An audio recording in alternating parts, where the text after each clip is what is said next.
अस्सलामुअलैकुम।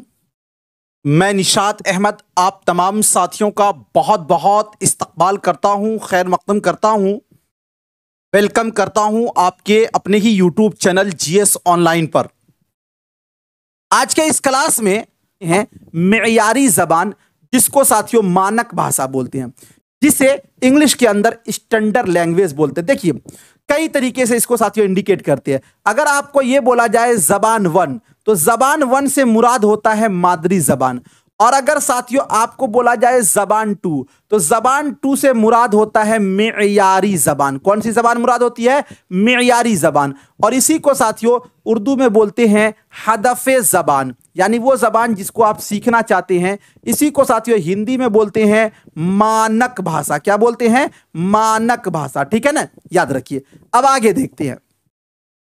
मेयारी ज़बान उस ज़बान को कहा जाता है जो किसी ज़बान की मुख्तलिफ बोलियों में से एक होती है, यानी बहुत सारी बोली मिलकर एक ज़बान बनती है। उसको साथियों क्या बोलते हैं? मेयारी ज़बान बोलते हैं। मेयारी ज़बान का ताल्लुक इक़्तिदार से है। किससे? इक़्तिदार से है, यानी जो तबका बरसरे इक़्तिदार होता है उसकी ज़बान की कदर कीमत होती है।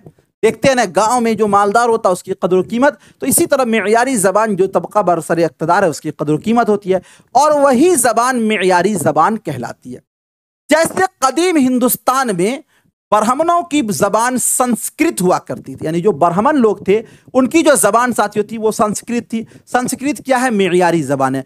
बल्कि अभी जो साथियों उर्दू भी आपकी क्या है? ये भी मेयारी ज़बान है। हिंदी भी क्या है साथियों? ये भी मेयारी ज़बान है। अंग्रेज़ी भी क्या है साथियों? ये भी आपकी मेयारी ज़बान है। यानी हर वो ज़बान जिसको आप सीखना चाहते हैं वो आपका ज़बान टू, और उसी को साथियों मेयारी ज़बान कहा जाता है। ये बात आपने जान लिया। अब देखिए, अब आगे जानते हैं ज़बान की आमोजिश और इक्तिसाब।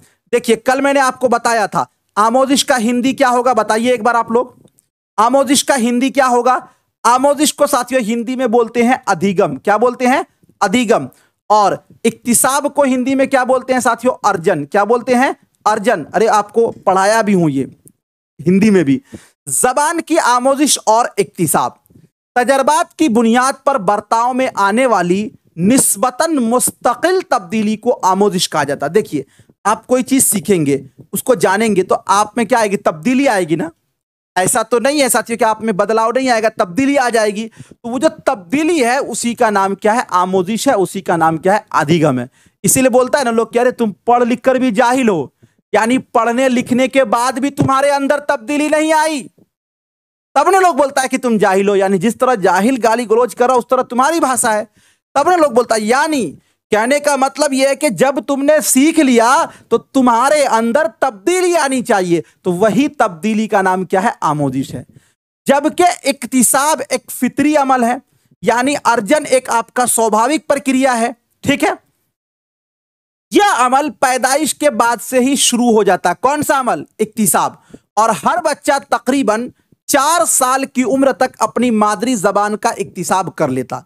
यानी बच्चा जो है ना साथियों धीरे धीरे धीरे धीरे माँ की गोद से 4 साल तक होते होते वो अपने आसपास की ज़बान को वो सीख लेता है। अक्सर बच्चे स्कूल आने से कबल एक से ज्यादा ज़बान सीखने लगते, यानी एक बच्चा स्कूल साथियों 6 साल की उम्र में आता है एनसीएफ 2005 के मुताबिक, तो उससे कबल वो बहुत सारे साथियों ज़बानों को धीरे धीरे वो सीखने लगते हैं। और जब कोई बच्चा पहली बार स्कूल में दाखिल होता है तो वो तकरीबन 5000 अल्फाज जानता है। कितने अल्फाज को जानता है? 5000।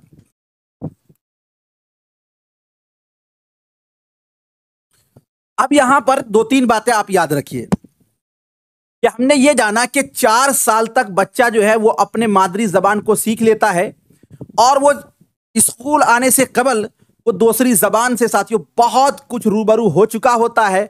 उसको लगभग 5000 अल्फाज जो है ना इसका ज़ख़ीरा उसके दिमाग में होता है।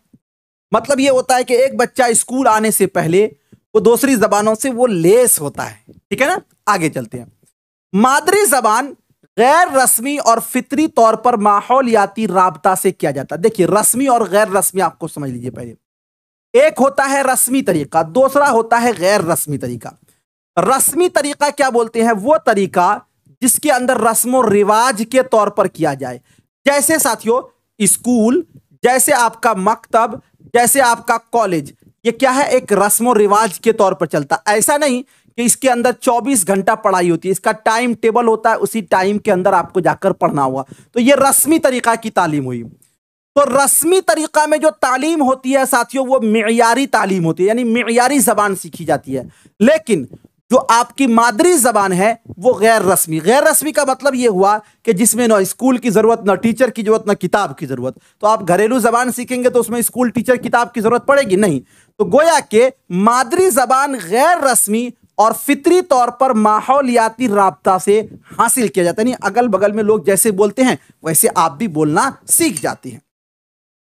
जबकि दीगर जबानों को बाकायदगी के साथ रस्मी तौर पर सीखा जाता है। रस्मी तौर का मतलब होता है एक टाइम टेबल पर सीखा जाता है। दुनिया का हर आम बच्चा उमूमन 4 साल की उम्र तक अपने आसपास बोली जाने वाली जबानें सीख लेता है। देखिए ये थ्योरी है, थ्योरी में थोड़ा सा आपको तो धीरे रखना ही होगा। ये चीज मैंने आपको पहले ही बताया। इस पर माहिर नफ्सियात के अलग अलग नजरियात हैं। यानी ये तो मानते हैं हर लोग कि 4 साल में वो अपनी मादरी जबान को सीख लेता है, लेकिन यह भी मानना है कि इसमें अलग अलग लोग, अलग अलग जो भाषा विशेषज्ञ हैं, मनोवैज्ञानिक हैं, वो अलग अलग उनके साथियों विचार भी हैं, मतभेद भी हैं। सबसे पहले पावलोव और स्किनर, इन दोनों का हम मतभेद को आपको बताते हैं। पावलोव और स्किनर, स्किनर जो 1902 में पैदा हुआ और 1990 में इनकी वफात हुई। यह एक अमरीकी माहिर नफ्सियात थे। कहाँ के थे ये? अमरीका के रहने वाले थे। इन्होंने इक्तिसाब का अमली मशरूत नजरिया पेश किया। कौन? स्किनर। इनका मानना है कि जबान का सीखना महज मुहर्रिक और जवाब के दरमियान ताल्लुक नहीं है, जो कि मश्क, नक्ल और रटने से हासिल होता। यानी बच्चा अपने माहौल की जबान को सुनता है, पहले उसे दोहराने की कोशिश करता है, चीजों और उनके नामों के बीच रिश्ता जोड़ता है और उस नतीजा में वो जबान सीखता है। मतलब पावलोव और स्किनर का मानना है कि बच्चे जो है ना जबान मश्क से, नकल से और रटकर तब सीखते हैं। कोई भी बच्चा साथियों पहली बार में अगर जिस चीज को देखता है तो वो पहले उसको एक दो बार वो रिपीट करता है, उसके बाद वो फिर उससे समान का राब्ता जोड़ता है, रब्त जोड़ता है, तब वो उसको सीखता है। जैसे कोई छोटा बच्चा है, अगर उसको बोल दीजिए कि ये क्या है, बैग है, तो वो तो बैग को जानता ही नहीं, कभी देखा ही नहीं, तो वो तो पहले लफ्ज़ बैग को कई बार वो दोहराएगा। उसके बाद जब दोहरा लेगा तो उसको आप एक साथियों बस्ता आप दिखा देंगे कि ये मेरा स्कूल बैग है, तो वो इसमें लफ्ज़ में और इसमें रब्त जोड़ेगा। अच्छा बैग इस टाइप का होता है, इसमें किताब रखा जाता है। जी शुरू में देखते हैं ना, ये बच्चा बोलता अच्छा ये होता है, मतलब बूढ़ा की इस तरह वो पूछता है जी, तो नहीं बोलता अरे तू दादा बन रहे हो, दादी बन रहे हो जी, लड़की को बोलते हैं ना, तो वो बच्चा आपस में क्या करता, रब्त जोड़ता, तब वो जबान सीखता। खुलासा ये है कि पावलोव और स्किनर का मानना है कि बच्चा जो है ना जबान वो रटकर मश्क करके सीखता है, ये इनका मानना है। उसके बाद साथियों नोम चॉम्स्की, इनका क्या मानना है, ध्यान दीजिएगा।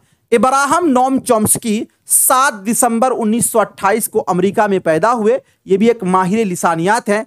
मगरबी दुनिया में वो मौजूदा ज़माने के माहिर लिसानियात, फ़लसफ़ी, मुअर्रिख़, सियासी, मुसन्निफ़ की हैसियत से काफ़ी मकबूल हैं। 92 साला नोम चॉम्स्की मेना जोस्टन इंस्टीट्यूट ऑफ टेक्नोलॉजी के शोबाए लिसानियात के सुबुकदोश प्रोफेसर हैं। इस इदारे से तकरीबन 50 सालों तक वाबस्ता रहे और अपनी खिदमात अंजाम दे चुके हैं। ये मैंने डिटेल में बता दिया इसलिए कि कभी आपको पूछ ले कि नोम चॉम्स्की का ताल्लुक कहां से है, तो वो अमेरिका के रहने वाले एक माहिर लिसानियात थे। नोम चॉम्स्की का मानना है, यानी इनका मानना है कि हर बच्चा जबान सीखने की सलाहियत लेकर पैदा होता है। यानी ये मानते हैं कि हर बच्चा के अंदर जबान सीखने की सलाहियत होती है, वो लेकर उसको पैदा होता है। इंसान पैदाइशी तौर पर जबान सीखने की इस्तेदाद के साथ पैदा होता है। इसका मतलब ये नहीं कि जबान की तहसीली तवारिसी तौर पर होती है, बल्कि चॉम्स्की का नज़रिया ये है कि इंसान जबान सीखने की इस्तेदाद के साथ पैदा होता है और उस इस्तेदाद की मुआवनत से वो माहौल में रहकर जबान सीखता। मतलब ये है कि अगर नोम चॉम्स्की के इस पर हम गौर करेंगे तो इनका मानना है कि बच्चे जबान सीखने की सलाहियत लेकर पैदा होते हैं। तो इसका मतलब है कि एक बच्चा जबान सीखने की सलाहियत लेकर पैदा हुआ, उसको हम 5 साल तक किसी बंद कमरे में बंद रख देंगे जहां पर उसका किसी से रब्त नहीं होगा, तो क्या वो जबान सीख जाएगा? नहीं। बल्कि इनका मानना यह है कि हर इंसान के अंदर जबान सीखने की सलाहियत होती है, लेकिन वो उस वक्त सीखेगा जबकि वो माहौल में रहेगा, उसको माहौल मिलेगा। यानी माहौल तो जरूरी है, लेकिन वो जबान सीखने का कैपेसिटी लेकर आता है। जी, ये इनका मानना है। ठीक है ना, बात आप समझ में आ गया। मतलब यह है कि इंसान जब तक माहौल से राब्ता नहीं करेगा वो जबान नहीं सीख सकता। आप सोचिए ना, अगर आप साथियों पैदा हुए हों और आपको किसी बंद कमरे में रख दिया जाए और उसमें ज्यादा नहीं, आपको साथियों 5 साल रखा जाएगा। 5 साल तक उसी में खाना पीना दिया जाएगा, लेकिन किसी से कोई ताल्लुकात आपको नहीं हो।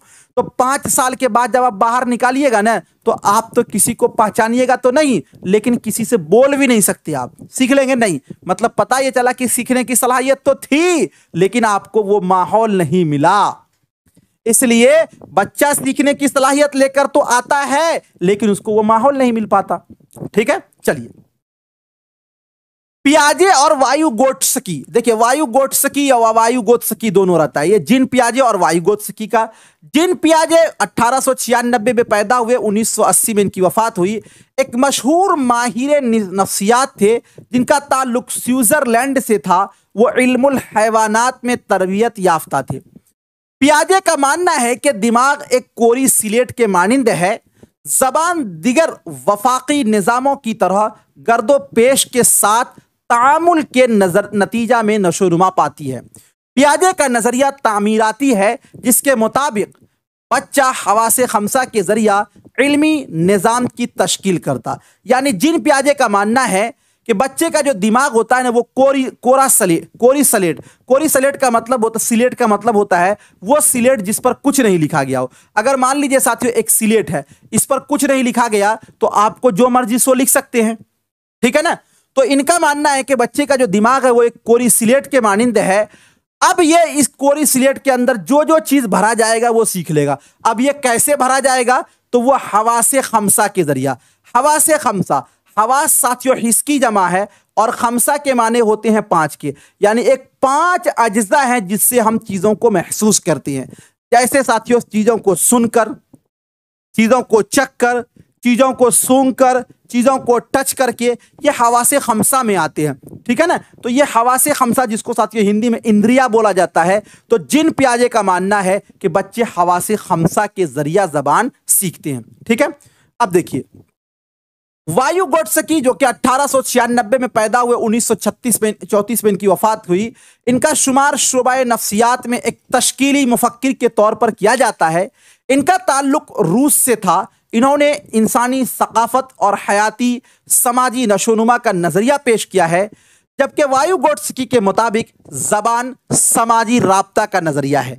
यानी नहीं बोलते सामाजिक अंतःक्रिया का क्या है साथियों, ये क्या है, जबान सामाजिक अंतःक्रिया। यानी वायुगोत्स्की का मानना है कि बच्चे जो है ना जबान जो सीखते हैं वो समाजी राब्ता से सीखते हैं। देखिए जितने भी माहिर लिसानियात हैं ना, उनके जितने भी अक़वाल है वो सब सही हैं, यानी सबका पेश करने का अलग अलग नजरिया है। तो वायुगोत्स्की का मानना क्या है कि बच्चे जो जबान सीखते हैं वो कहां से सीखते हैं, समाजी राब्ता यानी सामाजिक अंतःक्रिया से सीखते हैं। और जिन पियाजे का क्या मानना है, उनका मानना है कि बच्चे हवासे खमसा के द्वारा सीखते हैं। और साथियों नोम चॉम्स्की का मानना क्या है कि बच्चे के अंदर जबान सीखने की सलाहियत होती है। पावला और स्किनर का मानना क्या है कि बच्चे नक्ल से, रटने से, मश्क से जबान सीखते हैं।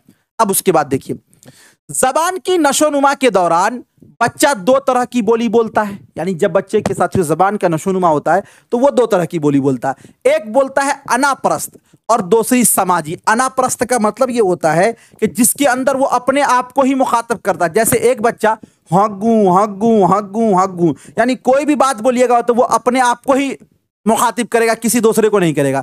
तो जब बच्चा के जबान साथियों बढ़ता है, विकास होता है भाषा का, तो वो एक अनाप्रस्थ की बोली बोलता है, एक दूसरा समाजी बोली। समाजी बोली का मतलब हुआ कि जो अगल बगल में जो लोग जिस टाइप का बोलते हैं। अनाप्रस्थ जबान का इस्तेमाल खुद को मुखातिब करने में, जबकि समाजी जबान का इस्तेमाल दूसरों को मुखातिब करने में वो करता है। ठीक है साथियों क्लास आज का कैसा लगा एक बार कमेंट करके बताइए। और साथियों सभी चीजें आपको समझ में आ गई? चलिए शुक्रिया, मिलता हूं फिर आपसे नेक्स्ट टाइम नेक्स्ट वीडियो के साथ। जब तक के लिए खुदा हाफिज।